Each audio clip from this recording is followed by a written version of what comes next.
Sind wir online? Yes, we are online. Hello, Hexicans. Welcome to HEX the Kryptosparbuch show.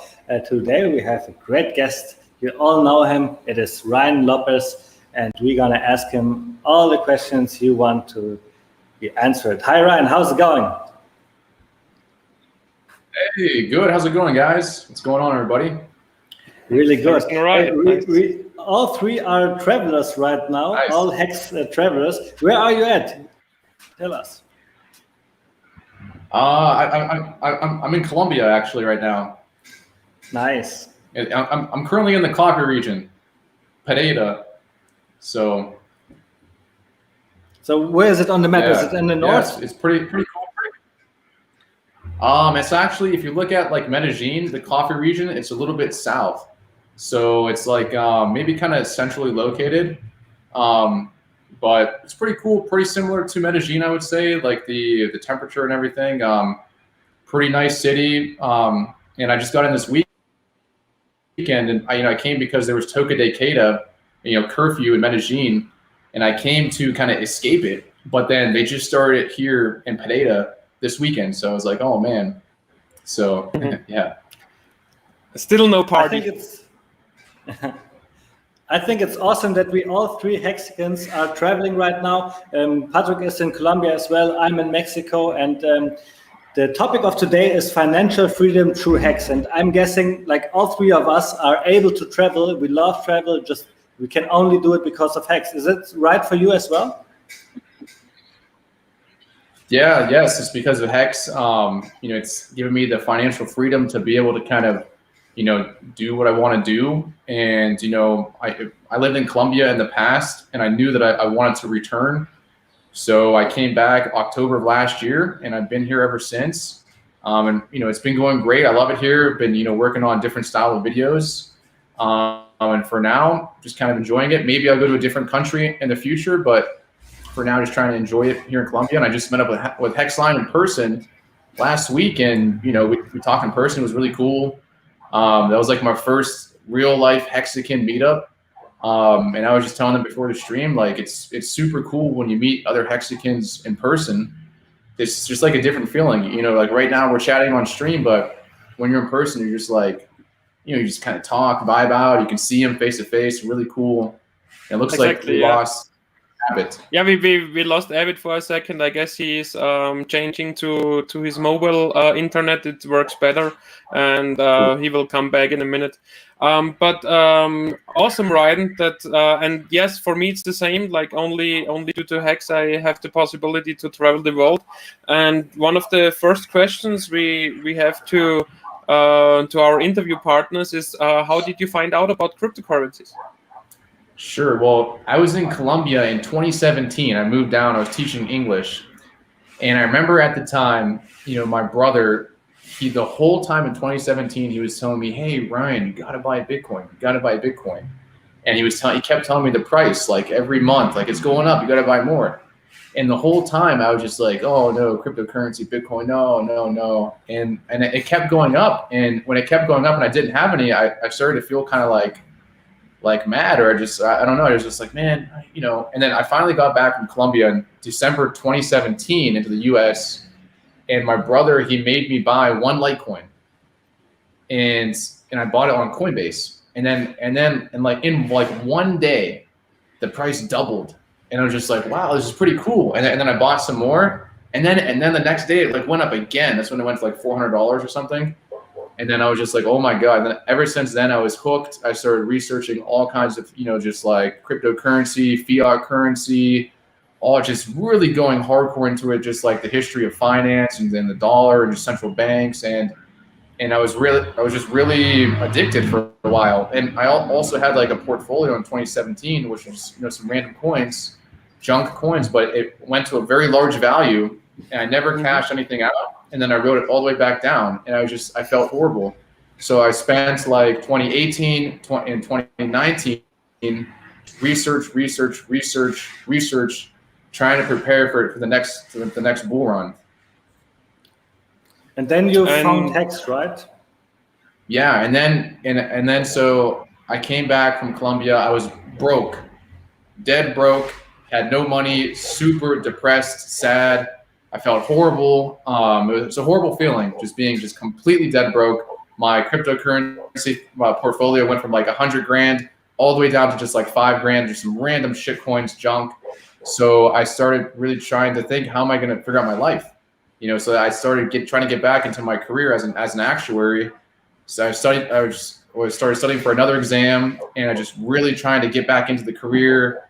And then I ended up passing that exam, and then I got hired by a pretty good company, and that was in the middle of 2019.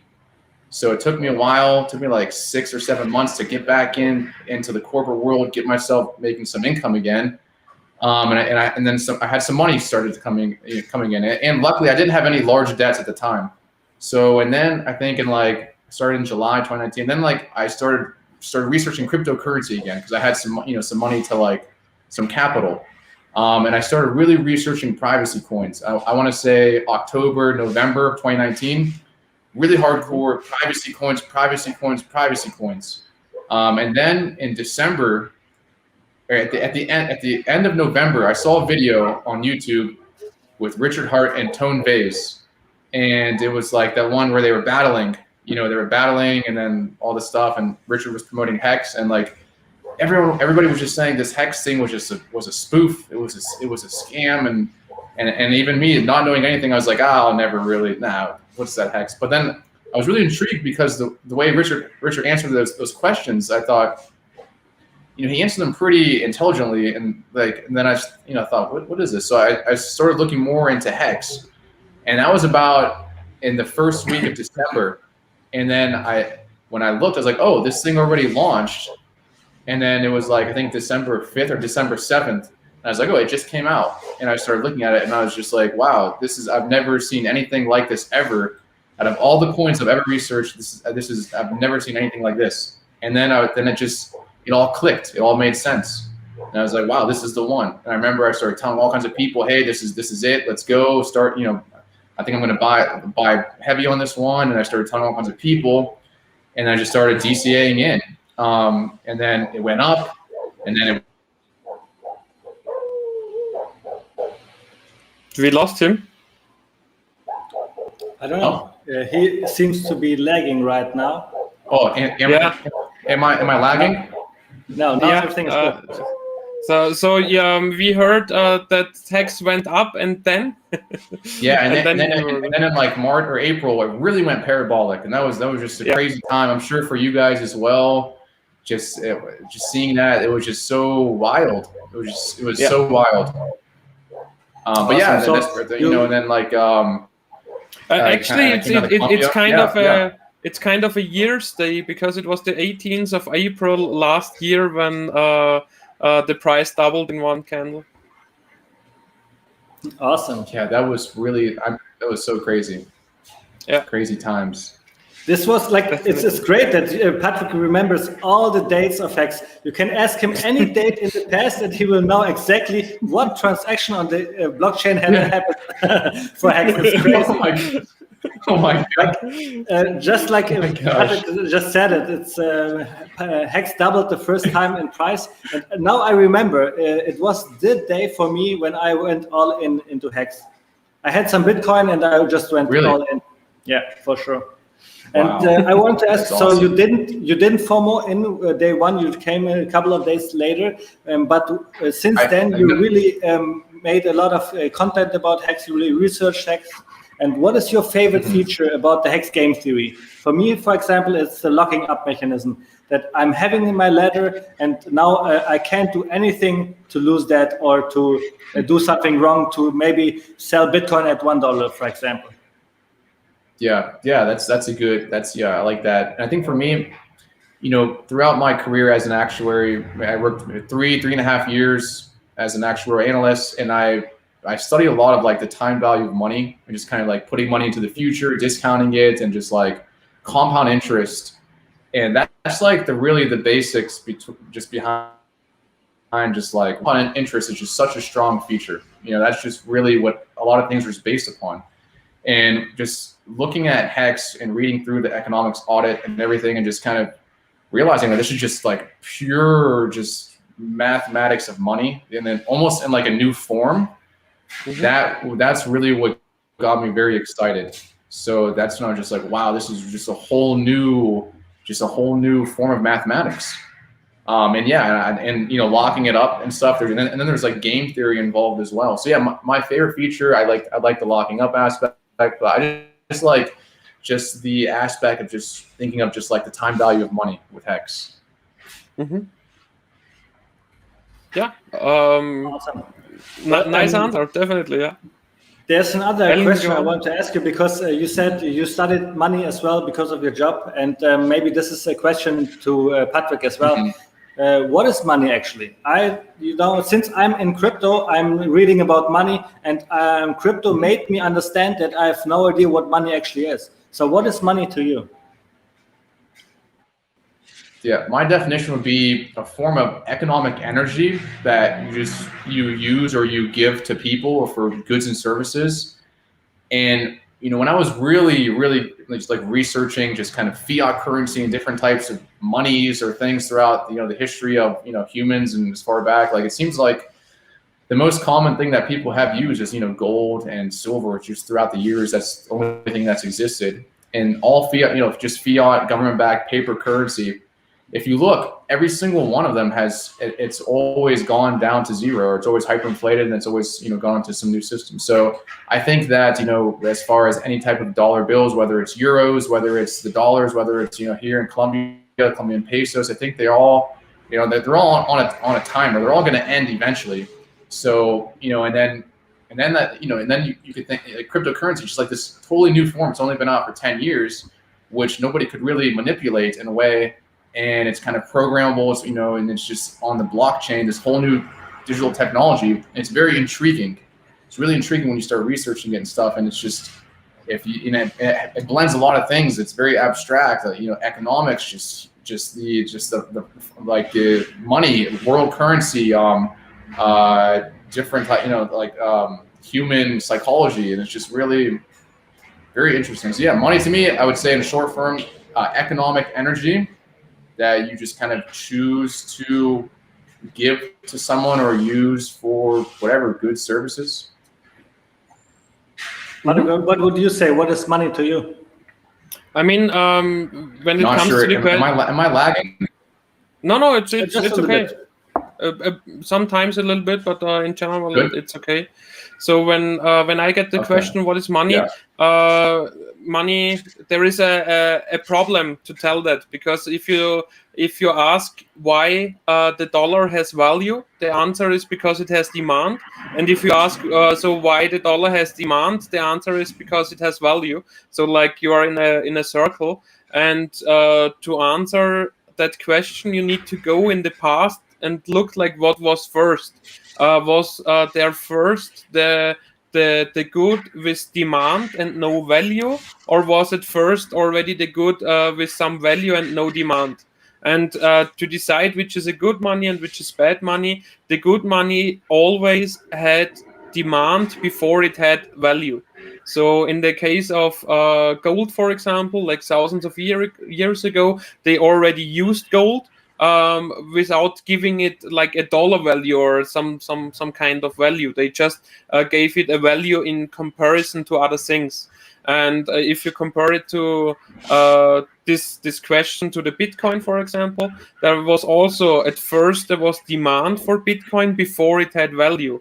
And in Hex, it's the same thing. So throughout 2019, when Richard already always announced like, yeah, in 2 weeks, we are done. Throughout all this time, Hex already had some value. I had some demand without any value, because there were any Hex existing right now.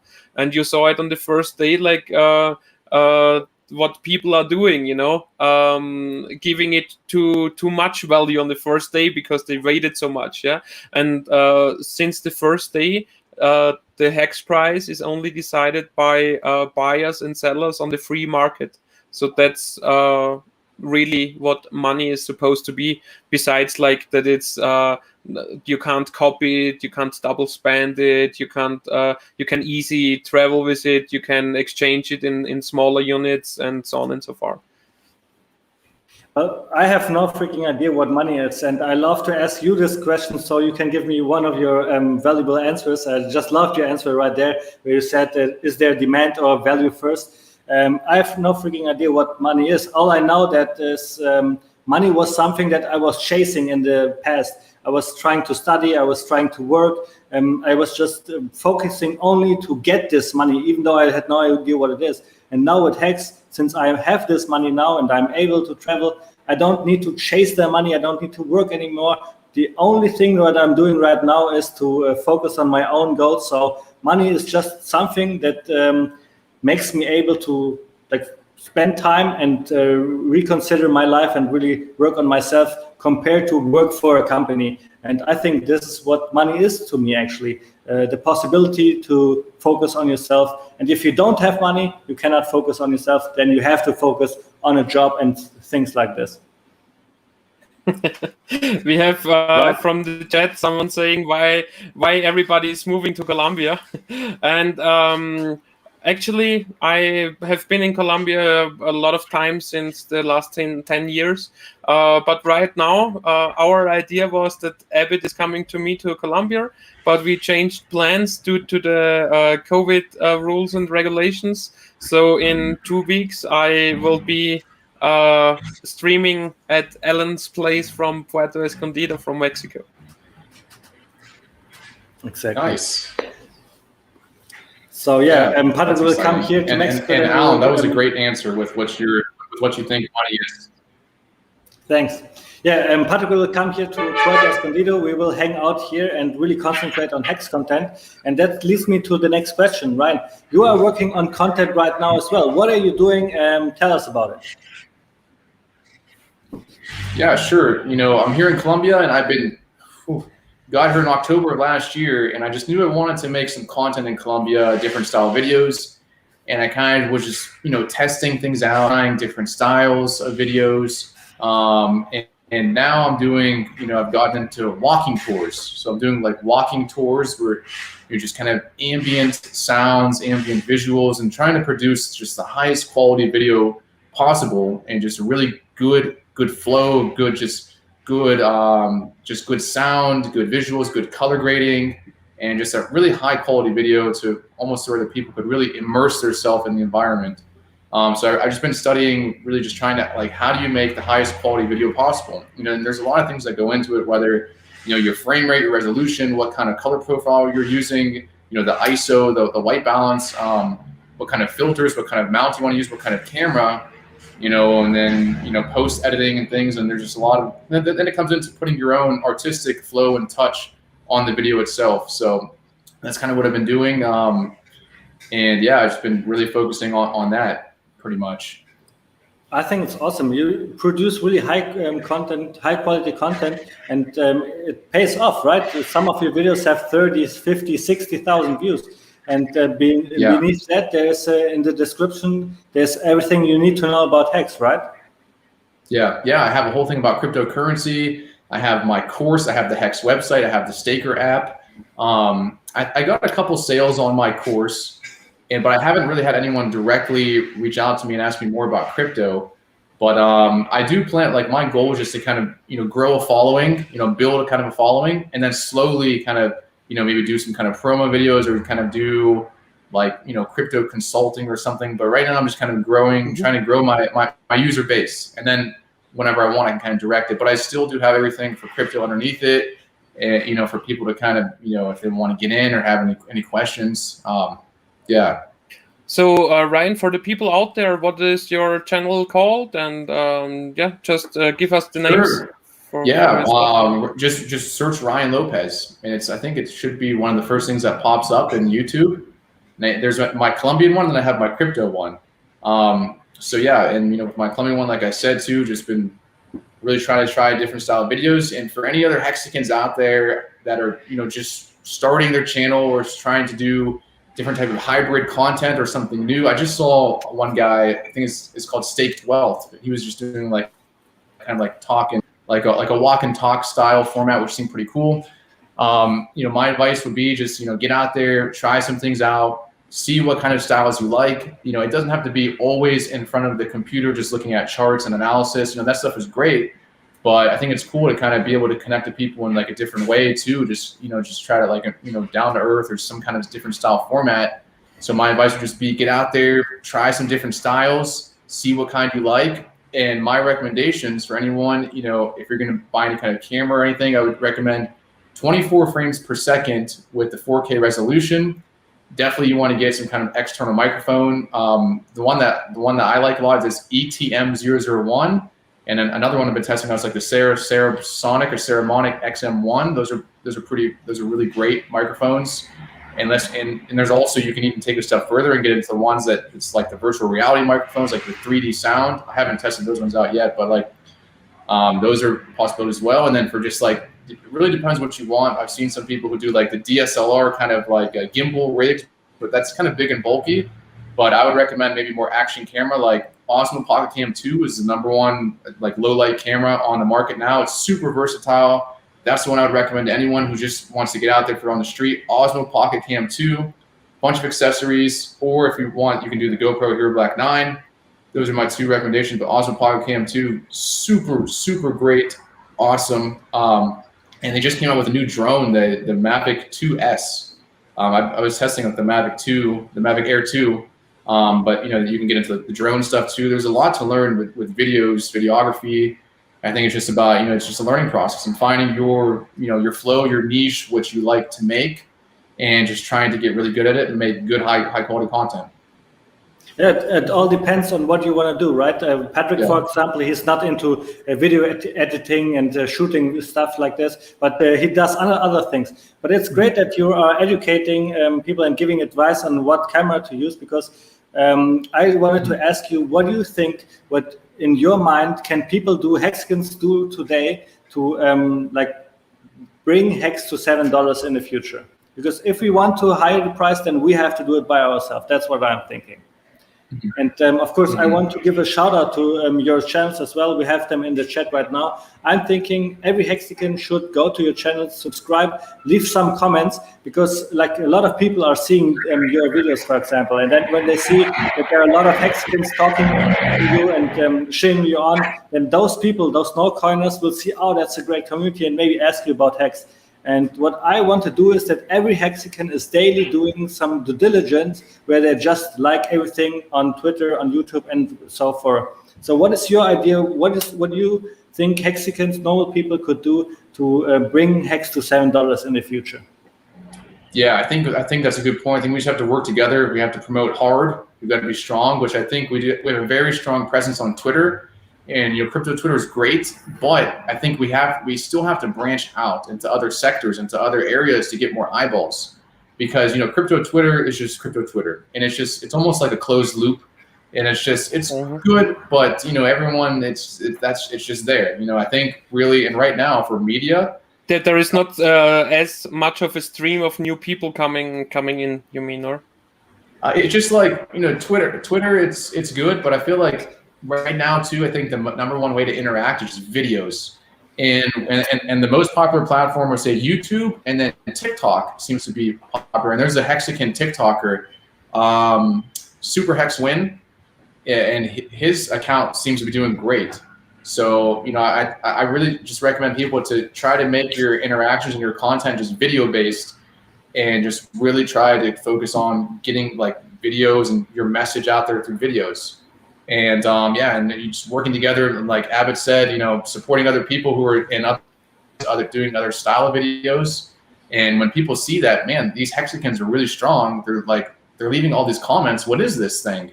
They're just like, they're unstoppable. And I think it'll make them curious, and they'll want to do more research, and you know, and kind of want to figure out what that is. So yeah, I think we just got to work together. We've got to promote heavy, hard, and we just got to keep making content and keep trying to try out new style content too, to just get new eyeballs. And at the same time, you know, we have our, you know, our normal Hex analysis charts and things, and everyone's doing a great job with that too as well. So, you know, I think everyone's doing good. We just got to keep at it and just keep trying to try out new things. Yeah, but I agree with you that you have to show the world that this is a real thing, yeah, because digital currency, cryptocurrency, it's all like a abstract world before you first getting in, and it's a good way to show the people, look, because of this I can make this and this and this and this beautiful place and that awesome thing, you know. And yeah, I totally agree that this is also a good form of on ramping. It's like through the back door. Exactly. Yeah, and you know, in crypto, there's so much noise in the space. You know, for any person to just try to figure out, hey, what is cryptocurrency, or type it in on Google, what is Bitcoin, and they just get sent to a bunch of different crazy things, and it's just like there's just so much noise everywhere in the space. There's active scams, so it's just like really, it's, you know, to try to guide people through the noise, I think is really important, which I think we do a great job of, but we have to be aware that, you know, the crypto space is very noisy. Piston Broke 5555 said we should all be wearing our Hex t-shirts to all weddings, funerals, and religious services. Exactly, that's what I'm doing, because I only own 5 t-shirts and they're all Hex t-shirts like this. Just think about it, like if every Hexican would just throw away their wardrobe and only have Hex t-shirts, that would be awesome. Yeah, that would be. Like, this is my only one now that I have, but I do want to get a different style one. Definitely. I think it's, and Alan, you have 5 different shirts. Wow, that's really awesome. Yeah, I really try to size down on everything I own. So I only have one backpack, and everything that fits in there, I don't own anything more anymore. That's great, man. That's awesome. That's really awesome. How did you travel, like, to Pereira? Only with hand luggage as well, or do you have more luggage with you? Me? Yeah. Oh, I've accumulated so many things in Colombia, man. I really need to figure out a way to just kind of like, I don't know, just like do something with it, because it's, you know, if I'm gonna move Airbnbs, then I have all these things. It's a hassle. It turns into a hassle, and I think what I'm gonna do, I have a huge suitcase of things, clothes I don't even wear, but I have a sentimental attachment to them. So I'm gonna try to see if I can ship it home to the US, and then I could just kind of relax. So Okay, yeah. yeah. Understand. Yeah. What are you planning for the future? Do you have something on your list? Are you going to Las Vegas, for example? Yeah, with Vegas, I'm still not confirmed, but I'll probably decide like a month before. But I think it would be really cool, you know, to kind of meet up with everybody in person. I had a great time with Hex Line in person. Super different vibes of, like, the in-person interaction is just so real. It's real life.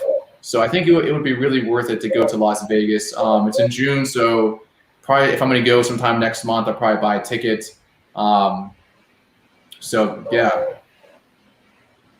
It's awesome to meet up with Hexicans. I already met Randy Hilarski in Acapulco, for example, and from the first moment on, it felt really organic. It felt like we are already knowing each other. We had our topic Hex, of course. We were talking about that all day. It was just great, and I cannot wait for Las Vegas, because it's going to be an awesome time. And just for everybody out there who's watching the stream right now, Patrick and I, we want to go to Las Vegas. Our Airbnb is already booked, and what I want to do is, of course, I have my YouTube channel as well, where I have all the travel vlogs. I want to vlog Las Vegas for you guys. So even if you cannot come to Las Vegas because of any reason, you can still watch the streams I will provide you with, and then you can see every Hexican on Las Vegas. It's going to be an awesome time. Awesome. Yeah. There is one question in the chat, if the Pulse chain can pump the Hex price, and my answer is definitely, because in the past on the crypto market, always when there was like a huge announcement, cryptocurrency tends to rise based on the announcement, but what will happen with after the fork is yet to be decided. So Ryan, what are your thoughts about the upcoming Pulse chain fork, and what is your viewpoint on that, or your speculation on it? Yeah. Oh, I think it's good. And I was just on Valiant Brand stream like a couple weeks ago. That was the last stream I did, and I was saying I think it's a good direction for us to go in. Just with how everything is with Ethereum right now, and just how the markets are. And I discovered BNB. I don't know how long they even had their smart chain system going, but maybe like 2 months ago or something. Maybe like in February when I first like hooked up the custom network. Went on it, and then I signed to like, or connected to the pancake swap thing, and just played around, and I was like, wow, it's so cheap, it's so fast, this is different. There's a whole ecosystem here now, and I was like, this is really easy to use. It's very easy to use, and I thought it's just very easy, and I can see, and obviously the market, and then BNB had that huge pump, and then I think they're in like top 5 coin. So that's where the market goes, and there's a need for it, and especially right now with ETH and this new fork. So, and I think that, I think it's a good decision for us to go in this route. And I thought it was quick. I liked Richard's, quickness to adapt and decide, hey, we're going to go this direction. And I liked the color scheme of the logo, and it looked cool. It had like a still kind of hex-ish related with the hexagon and the cool colors. I thought it looked cool. And I also said too, like, it's not really the most important. It's a big aspect, the logo, but it's not right now. I wouldn't prioritize it as the high priority. If we need to in the future, once it's out, we can always try to do some kind of rebranding or something if we think it's necessary. But I think for right now, it's great, and just got to focus on getting it out there, executing, and kind of getting the game theory and everything down correctly. But I think it's the right way to go right now, because with the Berlin fork, I'm even hesitant, or I don't know where Ethereum's going, just with the way how they're handling things. I think it's very positive for Hex. I think so too. I think this will bring a whole other use case for Hexicans, because now they can dollar cost average in again with Pulse chain. For me, for example, I bought Hex every single day for $10. I couldn't do that today. So because of this Ethereum problem, a lot of people cannot join crypto right now because just the fees are too high, or cannot join Hex right now because the fees are too high. And in the future, we can do that again with Pulse chain. So I think this will be really good for the price in the future, just as Patrick said. All right. Yeah, so speaking about price, would you like to talk about the future of the Hex price a bit, Ryan? Sure. I've made all kinds of crazy price predictions and things, and the one I did when my Guata Pay video, I really wanted to detail, I think, or even some other ones too, is that I think with high probability, if Hex has the same price appreciation as Bitcoin did, going up like 2 million X to $20,000, which is now even over 2 million X, that would put Hex from its all-time low at a price of $112. And that was at, the 2 million X, that was in like 7 years. So, I mean, I think, just got to give Hex some time, see how things go. But I mean, really, and like Abbott said, $7 too. I mean, that's, these are very realistic numbers. The cryptocurrency is it's just a crazy space, and the price can go up way more than you think imaginable, and it can go down way more. I mean, do I think it's going to go straight up to there? No, I think it's going to be a very, very bumpy ride with lots of ups and downs. But there's a lot of shakeout, definitely, yeah. Tons of shakeouts, but really, that's where all the wealth was made. With like Bitcoin or ETH, just holding through all those dips. A lot of people got shaken out during those times. You just got to be strong and hold. And luckily, like Abbott said too, is within the Hex game theory, you just lock it up and just relax. So one question: if you would have like $1,000 right now, it's like how would you invest it in the market? Right now, I would probably wait with that $1,000, because everything's been rallying a lot.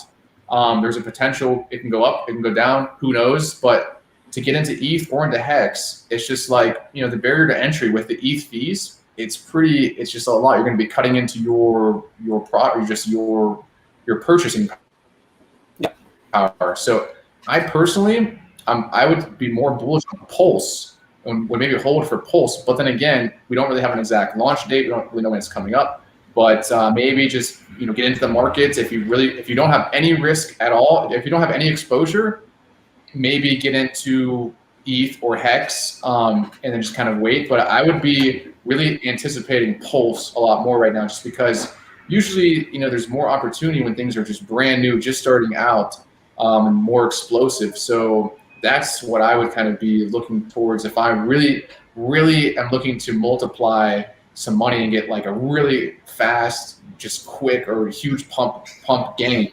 So that's what I would probably do. Yeah. So just in short form, just if you really want the exposure, get into ETH or Hex, chill, and be aware this could dip hard. We could have a pullback, but I'd really be watching and following and waiting for Pulse.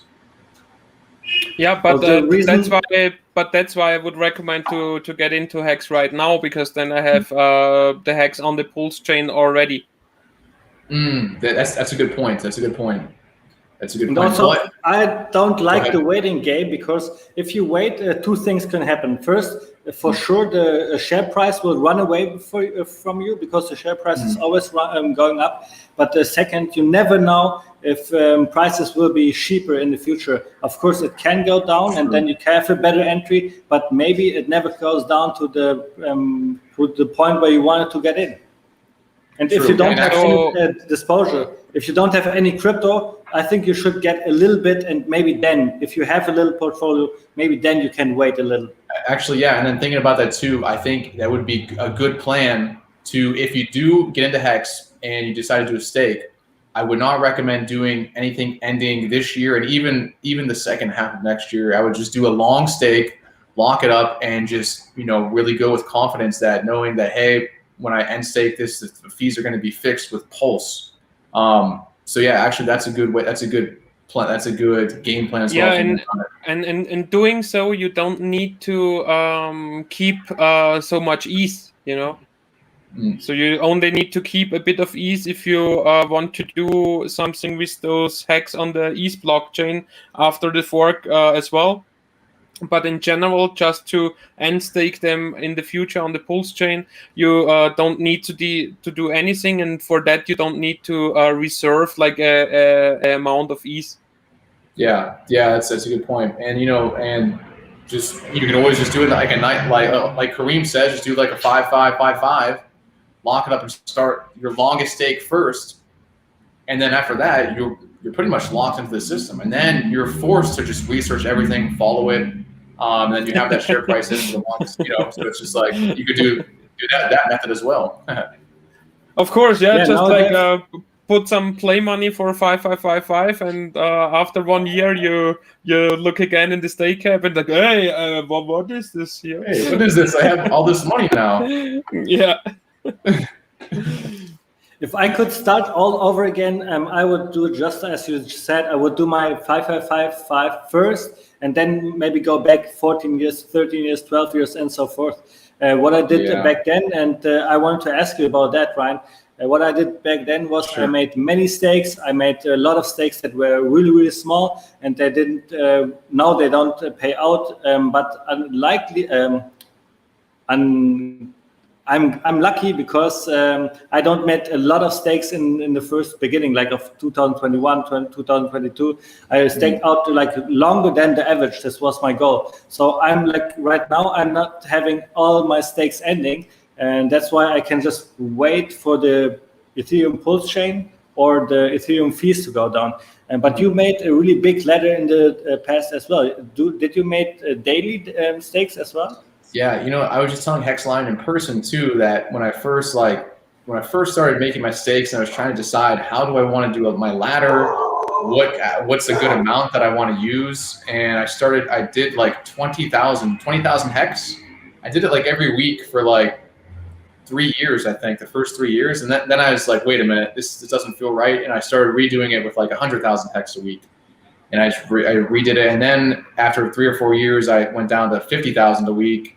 And then I just started doing like semi-annual and annual ones and putting all kinds of staggered things in there and stuff. But I made mine, I did it kind of like top heavy-ish to where the first 3 years I had like a lot expiring per year. I had like the most during these first 3.5 years. So I'm going to have a lot of stakes coming out, but I locked all those in at a really good share rate. So it's like I can never go back in time and get that good share rate again. And then I'm doing some restakes for longer time. So it's like, you could consider it somewhat of a mistake, but at the time I have that flexibility to where if I do need some capital or if I need some liquid hex, I have access to it. But if I were to go back in time and redo it, I would probably not have that many ending 2021, 22. Maybe starting in 2023, have some, but I would do more, like you said, like longer ones, especially with the big payday bonus, how it got reduced. And then I think it ended up being the ones like, 10 years plus, they got about double.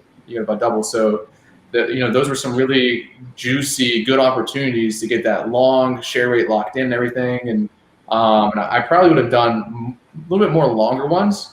But at the same time, I think it's good to have it spread out. Have some a little bit ending every year, and that way your emotions you're not as emotional. You'll have access at some point during the year if you need to, and you won't make some kind of emotional choice of like end staking. If you don't have access to it, for like 3 years or something, and it's easy. You can like mess up. So I think it's very good to just have access at different points in your ladder and just try to really take away the emotions from it. Yeah, I totally agree. And I mean, one of my advices right now is like, if you don't have a lot of hex, one idea is to just make 3 stakes, 5 year, 10 year, 15 year, and after 5 year you can restake your principal for 15 years, and so you have like a running system for every 5 years. And the second idea would be like doing it every 3 years. Then you don't only need 5 stakes, and do the same like after 3 years you can restake for 15 as well. And the third idea is to just start at the 10-year mark and go from there to 5555, but also keep like 20% of your whole hex amount liquid. So because then you don't need to wait for 10 years plus, because once you think, okay, now hex 5x, for example, then with those 20% you can get out all of your risk you put it in, and you have like a free trade running. Exactly. Patrick, what do you think? Should we talk about price? Go ahead. No, go ahead, Ryan. Go ahead, Ryan. What did you wanted to say? I forgot what I was even saying. Oh, I think that's a good technique, and I think really everyone has their own different. It just depends on their game plan, of their their time horizon, of what how much what their risk tolerance is, and kind of really depends on what they're trying to get out of their hex or crypto, their life. But yeah, there's a lot of good techniques there, and just I think that's a good technique as well. Mm-hmm. And of course, everybody wants to have Patrick and Ryan's opinion on the hex price in the future. So should we maybe bring up the hex price chart? Yes, I can do that. Sure, let's do it. Just give me a second. Where are we? Here. Yeah. And while we're waiting, Ryan, what are your plans for your stakes that are coming out in the near future? You said you have a lot of stakes coming out in the next 3 years. So I've been really trying to focus on share preservation, and how can I preserve my shares? But then you have all this changing system, like the changing environments of ETH and everything, and just uncertainty. And I've been trying to save up at least to have a large enough stake whenever I want to do like a 10-year plus or a 5555. And actually too, I was thinking for some of my restakes, of course it's all game theory and whatever, but one tactic or one angle to think about, which could be something to consider, and which Richard just brought up too, is that you want to kind of look at where the stakes are ending, where in the future, and there are a lot of people who have done 5-5-5-5s, and they've done their 15s and whatever, but there's not a lot from the time frame from the launch of like 10 to 14 years. There's a huge gap of like not a lot ending at that time. So, it's hard to predict what's going to happen so far in advance, and how much more you're going to get for interest and stuff like that. But that could be a juicy spot. Instead of doing a 5-5-5-5, maybe do an 11 through 14 year one, because always the 5-5-5-5 will pay you more. But it might be like the juiciest time over those years. But still, you want to have those cheap TShares, even for the 13s, 14s, and 15 years, because the payout per per TShare won't increase that much, but it will increase. So like everybody after ending his first 5-5-5 stake will be happy and crying, because they will be happy of the gains they got, but they will be crying because they cannot get in they cannot get that many TShares again. Yeah, but then I think too, another factor is you have to consider what will the hex price be. So I think it'll be good to be able to have some access to hex during that 10 to 14 year time frame, just because I think there should be not that much selling pressure. So there should be a higher probability of price appreciation during that time. So could be in your favor just to have some available during that time. But again too, having the shares longer, you accumulate more in the compound interest. But then what if there's a lot of sell pressure right at the 14, 15 year time frame? There's so many different variables you have to kind of try to think about. But I think it's just good to just I totally agree that you should make more than one stake. Yeah, so like to stake just everything for X amount of days because you think this day will be the top is a pretty risky strategy. Yeah, yeah. Okay, Patrick has brought up the chart. Now let's talk about price a little bit. Patrick, what do you have for us here? Yeah, so in the short term, we saw the rise from like 0.7 here, from 0.7 back up to 2.5 cents, and from here 2.5 cents, the sellers took over again, and we did a 40% dip. This trend line did not hold. We saw that 2 cents tried to get back 4 times here, and we got the like a small sell-off.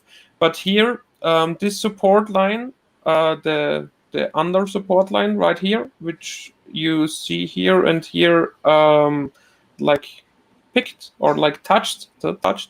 If I go back on the daily chart, you see what I mean? So this is the big payday dip. This chart looks a bit weird because you need to know that only in the beginning of the year the liquidity moved into this pair, so in the Hex USDC pair, and it only moved there in the beginning of January, so the real charting only starts here. And that's why you see this weird looking things, because there was no real liquidity pool before. But what is real is this dip on the big payday. And if you draw a line from the big payday dip to the dip right before we made the new all-time high, we are exactly in line. So I guess now you see the 2 points where this line is connected, and you see it perfectly fits here. So in the German stream before, I said Hex is a lower volume coin, so it's easier to put it up or down. So there is a possibility that we might still go back to 1 cent. It would be another 60% drop from the top to here. It's like 60%. Or we see this 1.5 cents as a support zone, and this uptrend line from the big payday keeps in place, and in, like, I don't know, 2 or 3 months we see new all-time highs. What do you think, Ryan? Yeah, I think, you know what, your TA is very good, man. It's very smooth. It's very just real. You know, just going over the facts, things that have happened in the past. Yeah, I don't like seen... all those indicators. I'm more like a market structure guy. So this candlestick chart for me is like the real market. You know, like the combination of all the buyers and sellers, and you don't need any indicators for that, in my point of view. Yeah, I think it looks good, and you know, we're just looking at real facts of real price performance in the past, and you know, Hex has obviously had, you know, ups and downs, dips, pullbacks along the way, but you know, in the overall time frame of things, it's in general gone up to the right, and usually does make an all-time high, and has shown a strong uncorrelation to the rest of the crypto market's performance, especially when a lot of things tend to dump. So, you know, that's also something to consider for people looking for that different type of asset, you know, like de-risking from just other markets. But yeah, currently we're on, like you said, about a 40% dip, and it's hard because with TA, you know, anything is possible. There's a lot of variables. You can have outlier variables of different things that could happen, and it's different things that influence the price in ways that you might not have expected. But in general, you know, you have, you know, less risk when you do buy dips and buy pullbacks. And, you know, we are on a pullback, we're on a dip. So this could be a good time for someone looking to accumulate some Hex to start, you know, DCAing in here. But again, keep it into consideration that the price could continue to go down even more potentially. But then, you know, there's, you know, the game theory and the share price, you know, is everly increasing. But yeah, you know, I think, you know, that we've had some selling pressure here recently, but looks like we're kind of leveling off. And once we kind of base out a little bit, could be, you know, high chance, like you said. I think that's a good time frame, two months ish. Could potentially be seeing new all-time highs very soon.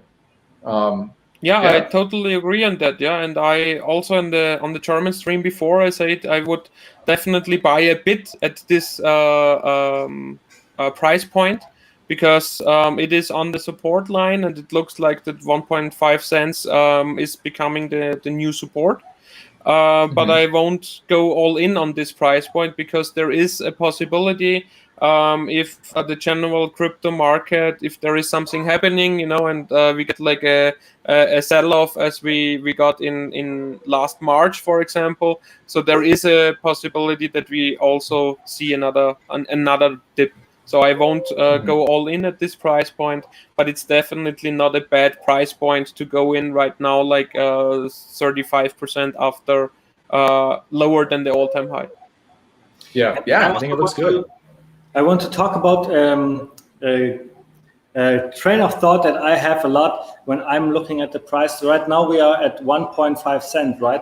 So what I'm doing is, and I want to encourage everybody to look at our stream, the power of T-shares, and how the Hex payout will evaluate in the future and evolve in the future, how much daily payout there will be for one T-share. And now you can do the following: look at how many T-shares you have and try to do that, like put that into the future with the price we have today. And if you make this and the outcome is really positive for you, then you can just relax and understand that even if the price stays like this, you have a massive gains in the future if you made a 15-year stake. Yeah, because that's a good point. You can outcompete the price by just staking that long with just your staking rewards. Yeah, and you can even take how many T-shares you have, multiply it by the current price per T-share, and you could see, okay, how much are my T-shares worth right now in the open market, and did I pay that much for them? Probably not if you made some earlier stakes, because the price, it's almost done, I think, at 2x now. Was it like 1.7 or 1.7 something, the T-share price? So I mean, that and that. I mean, what do you mean? Like the share rate is up Yeah, 1.7 something, but I the think so, yeah. TShare price is up even more than the Hex price. If you Okay, yeah. measure like what a TShare cost on the 5th of January last year and what a TShare is costing you right now, but I don't like the how much dollar you need per TShare charge, because it's only like if you stake for 1 day. But if you make a maximum stake, you get like a 2/3 discount on that price, you can say. Yeah. It's kind of weird too, because then if you make longer stakes, then technically you've got like a better deal. And I think Mars just said 17,517 current price, but I think it started at like what 10,000 hex per TShare was like the starting rate. So yeah, we're at like a 1.75 ish. The TShares they keep going up, and they're great to have.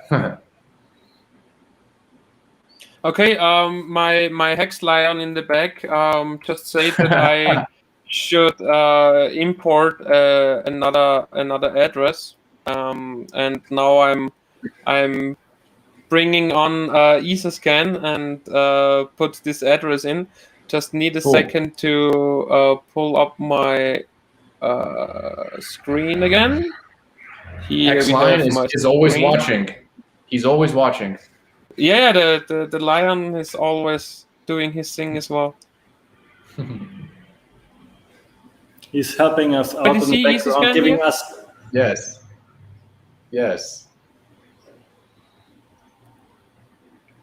So what do we have here? 1 minute ago. 1 minute ago. 1 inch with 1 minute, 9 minutes, 10 minutes. Let's go to ERC20 transactions. I really don't have any idea what the Hex Lion meant that I should look. But here we have 3 minutes ago 6 million hex bought. Here we have 2 minutes ago 3 million hex sold. Is this a trader address? Mello, why did you send it to me? It looks like a trader address who is doing a lot of rap Bitcoin thing and so on. Yeah, trader, he's saying. Good. So let's see, what do you have? Because we only have like 58,000 total. And yeah, it looks like that this guy is trading a bit. Did he make a profit with that? We can also have a look if he made a profit. Let's see. So he bought 6 million for 4? 6 million. Huh? Value. Shouldn't here stand? It came from here. Okay. Let's see what this address is like.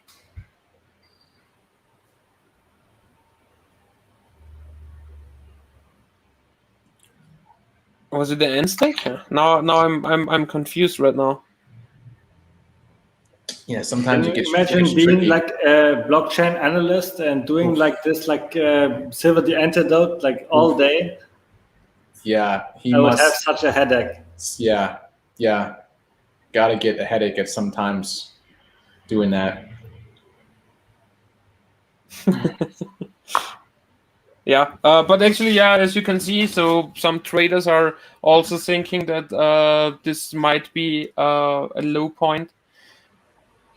So is it true? It came from here. True that someone recently sold 19 million hex, like one address? Or I haven't been following too much, but I mean, yes, that is true. I mean, I guess that's good though. But I don't know if it was like one transaction with 19 million hex, but it was definitely those amounts got definitely sold. Yeah, of course. Yeah. And I think it's good to have just get those weak hands gone. I mean, if you want, we can have a look again, because the lion in the back is really into chain analysis, and he said this, like it was this address here. Let's have a look. He's always watching. So this address has currently 281,000 in coins, in liquid coins, you know. Yeah. So right now my internet seems to be a bit fucked up. This is no. Here we go. Yeah. Yes. So let's go here. Here's incoming. Out. Here he sold 1 million. Here he sold 2 million. Here again 1 million. Here he sold 2.3 million. And yes, so in total he sold for about. He's still selling. Because I guess we looked at this address a few hours ago, like 2 hours ago, and it was only with 100,000 USDC, and now it's like 160,000 USDC. It's still a staker address. He only sold off all his liquid hex, so he's still staked out as well until. So the last stake he made was like 2 weeks ago. Yeah. What's he has hollow token? I don't know what the thing is. Yes, holo token hot. I really don't know what thing that is. And he sold it. It looks like out. Yeah, he sold like 1 million pieces of the shit. Yeah. So he don't own any of that anymore. Yeah. So this is like the new thing. So we saw like 30 something thousand dollars worth of holo token in his portfolio as well. And yeah, here like those. Yeah, here you have 1 million, and here you have 1 million, and he sold it for those 32,000 USDC coins.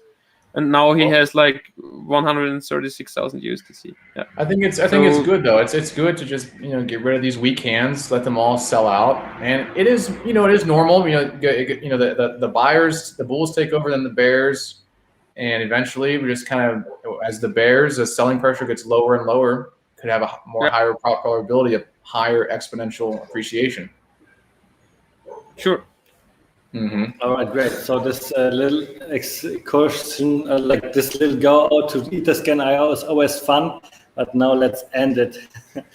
I just had a question here in the chat. Now I don't see it anymore. Here, Patrick and Ryan, it's for you too. You guys still use Ethereum Hex to purchase Hex, or is it there another alternative way to reduce gas fees?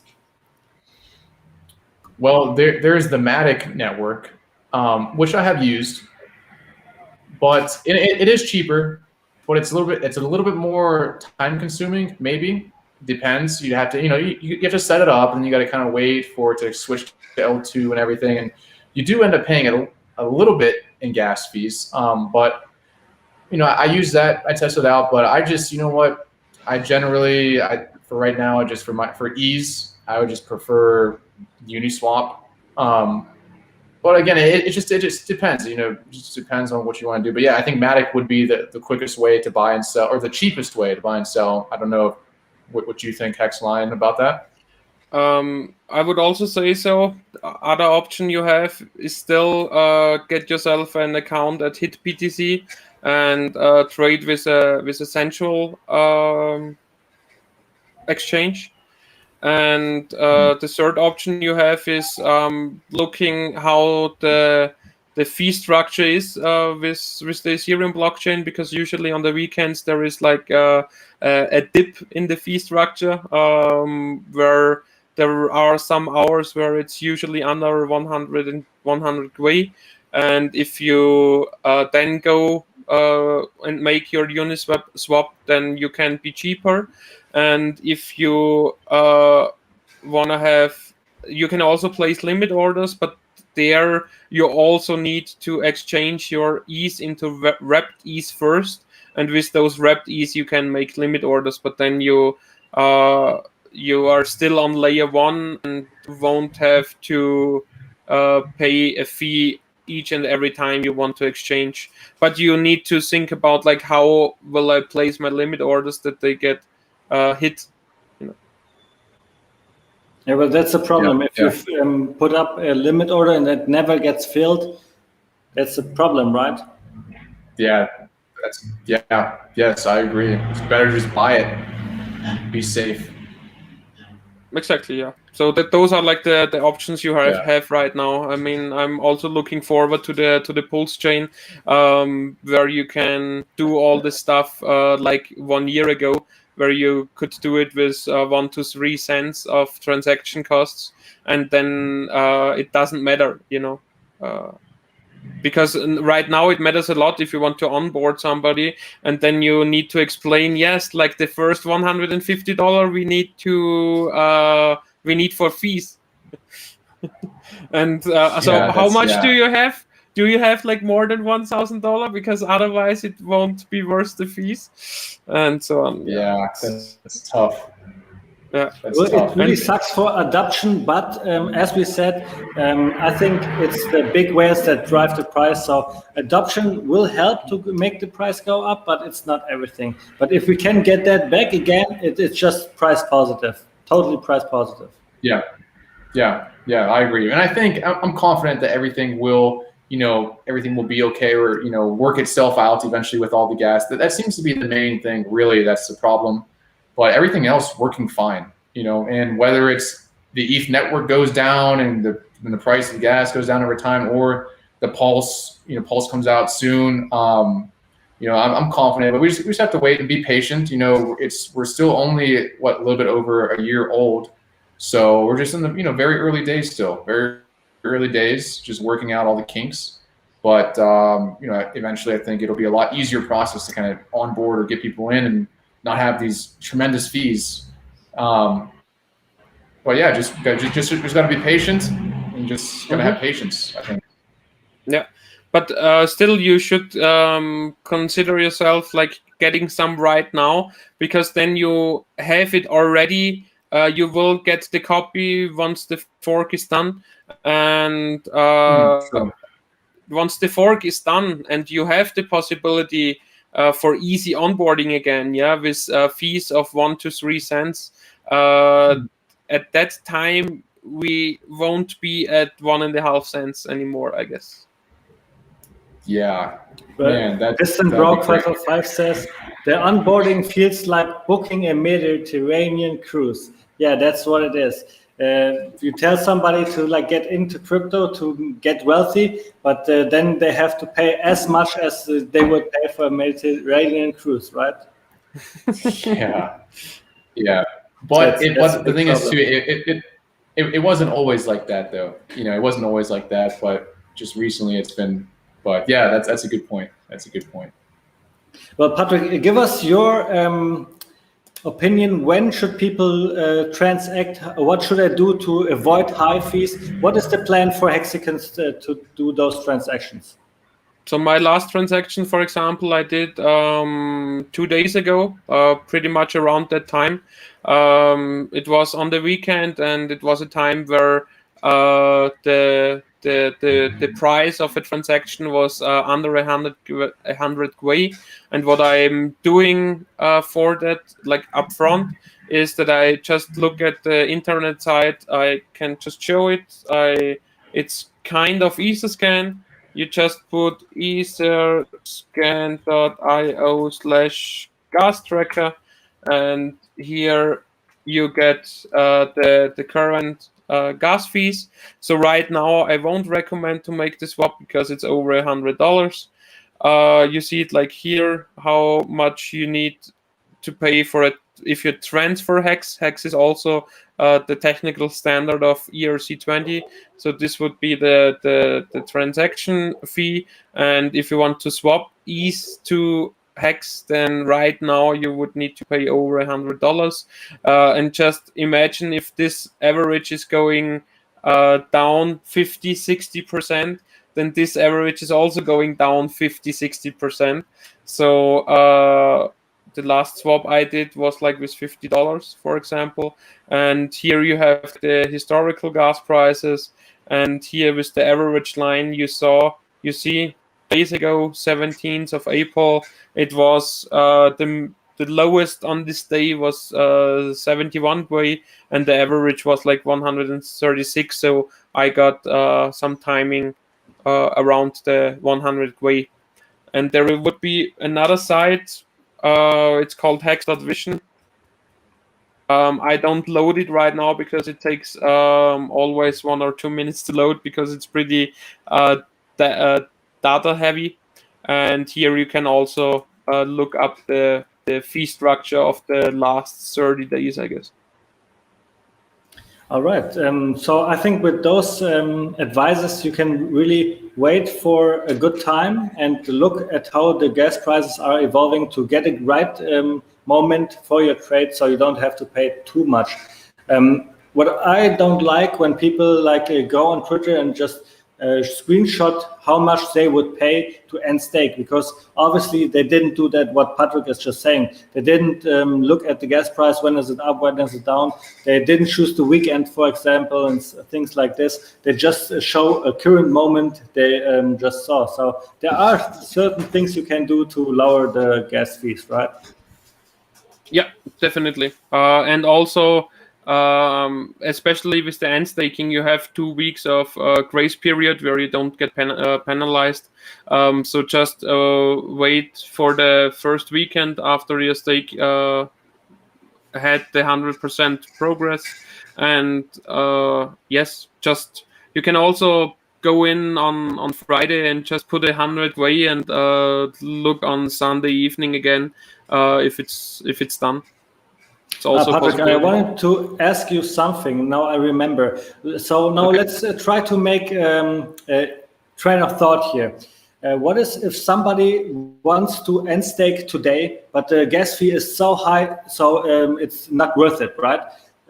Could you calculate for us how much would this guy have in like a half a year still in his wallet if you just let it bleed out for, let's say, a half a year?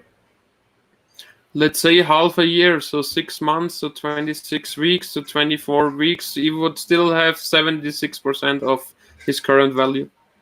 Exactly. So it's not too much. The bleeding out, it sucks, of course. We all hate to bleed out. But if your stake is just too small, and it's not worth to end stake it, I would just say let it bleed out and wait for the gas price to go down. And maybe, let's say, in a half a year we have pulls already. Maybe in half a year we have the bear market and Ethereum is cheap again. So you can really wait. What else is there to do? I would not be angry and say Hex sucks, Hex don't work anymore.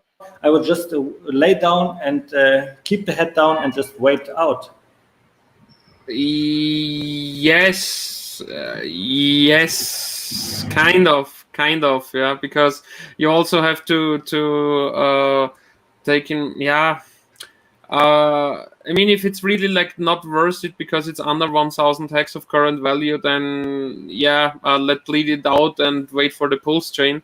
But if it's like nearby, and if you put in 100 Gwei or a 90 Gwei, and then you don't pay more in fees than the hex you get back, then you should do the end stake actually, because those hex will be worth more in the future, because we all agree that the hex price is just starting and that it will go a lot higher in the future.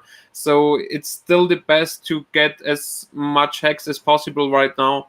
I mean, the other thing what you can do is just buy yourself more liquid hex, and once the pulse chain fork is done, then you can end stake those stakes on the pulse chain without any gas fee, and still get some hex back, like 70%, 75%.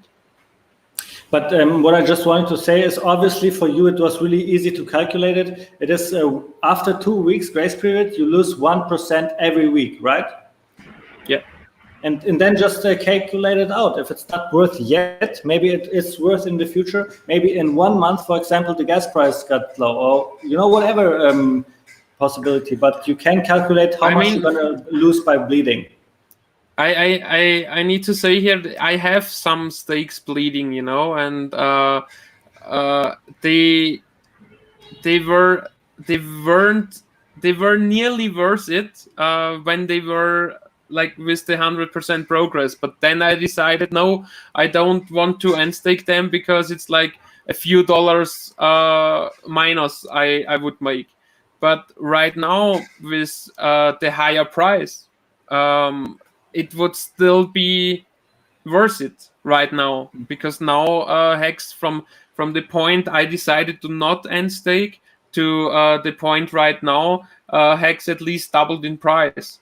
So right now I would be better off to have those Hex in my liquid amount and not bleeding out those stakes. All right, because in Yeah. the past the gas fees were lower, right? Yeah, I mean, and very very quick, I wanted to say too, I don't know if you guys saw that I made like a micro ladder back in the day when the gas fees were like pennies, and it was just as an experiment. I just wanted to kind of test it out and see how it performed, and I did 500 hex on the first of every month for 15 years. And I thought, this, when Hex goes to $1 or even more, this could replicate some kind of stream of income for someone, and they won't really have to work. But all those stakes of 500 Hex per month, with the big payday bonus and the interest, it's not even worth it. So I'm just letting those bleed out. But it's fun. Maybe in a year or two, I'll be able to start unstaking them. And if not, it's fine. I accept the responsibility. But anything, the cheap one, the very small stakes, I think it's just best just let them bleed out for now. And there's nothing you can do. You have to be stoic. And hey, there's nothing you can do about it. You just got to move on and stay positive. Yeah, I agree. I made the same mistake. I made monthly stakes for like 2,000 Hex. Starting from 2025. So I'm not in the problem yet where I have to unstake those because they are in the future. And then I hope the Ethereum 2.0 or even Pulse will save me from too much of transaction fees. Yeah. I think by that time you should be good. That's 4 years away still. Of course, and once Pulse Chain is out, you have a fee reduction of 99% at least. All right. So I think we talked about all the topics I wanted to talk about. I think we talked about everything that is in the chat as well. So Ryan, thanks for coming by. Thanks for having this awesome interview. Is there anything you want to chill? Maybe your your YouTube channel again, or anything you want to say? Sure. Just Ryan Lopez. And really, I've been spending most of my conscious time and my conscious energy, like I said, just researching, video production, looking up different types of motivation, different other channels of things that I like, that I like their style, and I kind of want to do things like that. And like I said, I'm focusing now on more like ambient kind of style videos, where it's just very natural sounds, natural audio, people just in their natural environment. And getting into like different specs of the film and trying, how do I want to film this? It's going to be like a low light condition, higher lights. I was looking at like ND, neutral density filters, and kind of, trying to produce like that best like cinematic effect. A lot of people, they're into like cinematic, video quality and stuff like that. And so, I've just been really, I'm, very interested in learning about different types of things. And one thing I got recently too is it's called an anamorphic lens. Pretty cool. Where it's like it squeezes it, you film it squeezed, and then like when you're done with the video, you de-squeeze it on whatever you're doing, and it gives it a really cool look with like flares and things. And so anamorphic lens is something cool if you're looking to try a new style or a new filter for a thing. But it's really cool, I think, to see other people making different style of videos and just expressing themselves in their own artistic way. Abbott, you have your channel, and we have Hexline here. We're doing like the streams and everything, and I think it's great. I think the highest form of communication right now is videos, and you got to be on YouTube, and you have to kind of get your message out there. You have to be consistent and just find a style that you like, or find a flow or a niche that you feel comfortable with, and just and get it out there and just start, and don't be afraid.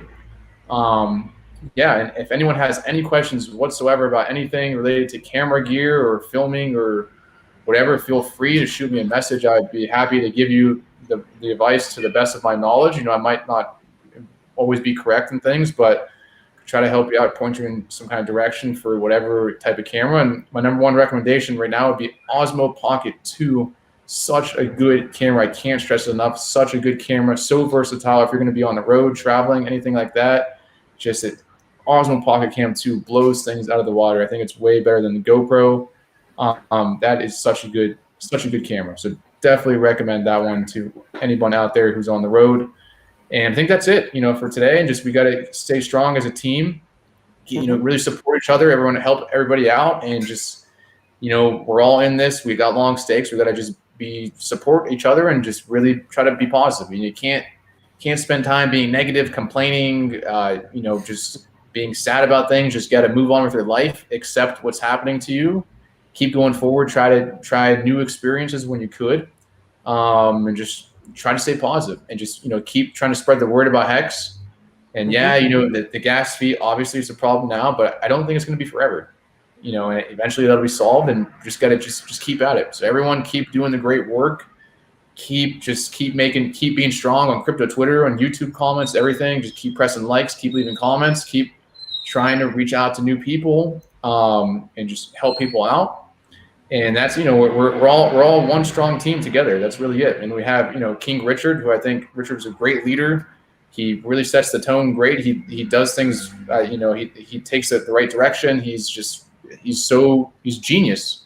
So, if you're going to be on anyone's team, I think I would definitely want to be on Richard's team, 100%. So, that's my message to everybody. Just keep it up. And I think it's going to be, things are looking very good for the future. So, yeah, thanks, guys, for having me on. It was a blast. And, if you ever want to chat again, feel free to shoot me a message. You could join, chat, talk, and who knows, I might book my ticket next month for the meetup in Vegas. So we'll see. Awesome. I would love to see you in Vegas and meet you with all the Hexicans as well. Yeah. Me too, exactly. So I would say that was a perfect ending. Lots of emotions in your speech. I have nothing to add here. I wish everybody a nice week, and we see each other next week on Monday, same time on the English stream again. And hopefully, Ryan, we see each other maybe here in Colombia once again, or in Mexico, or maybe in Vegas. But sounds great. In the course of our so before our first 15 years stake will end, we will still see each other again. I would say. Yeah, definitely. And to everybody who cannot come to Las Vegas, just remember my channel on the YouTube, _Hex. You will see everything that is going on in Las Vegas. And if you're in a lockdown right now, go to Ryan Lopez channel and watch his streams. It feels like you are in those streets. It's awesome. So thanks for coming by, Ryan. It was a blast, like you said. And thanks, we will all see you in the future. Next Monday, we will be on the HEX Kryptosparbuch show again for you. Exactly. Don't forget to smash the like and the subscribe button. And that's right. That's it. All the best, guys, and see you next week. Goodbye. See you guys. Have a good one. Bye-bye. Bye.